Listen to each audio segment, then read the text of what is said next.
Katika kile kilichotafsiriwa kuwa ni mzozo wa kisiasa, Rais wa Sudan Kusini Salva Kiir ametangaza kumfuta kazi waziri wake wa fedha ikiwa ni miezi miwili tangu ateuliwe kwenye wadhifa huo. Athiang ambaye alikuwa amehudumu kwa waziri wa fedha tangu Agosti 2025 alibadilishwa na Barnaba Bakchol ambaye alikuwa amefutwa kazi hapo awali kutoka wadhifa huo mwezi Machi mwaka jana.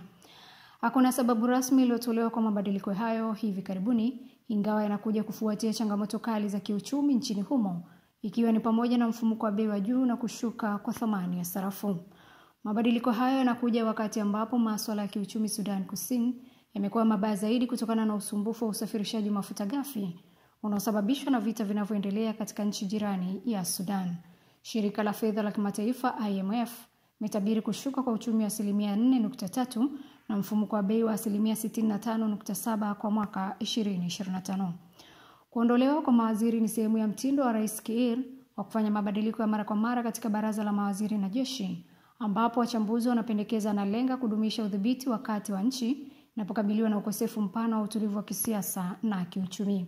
Ukosefu huu wa utulivu unajumuisha kesi inayoendelea makamu wa kwanza Rais Riek Machar ambayo imezua hofu ya kuzuka upya kwa vita.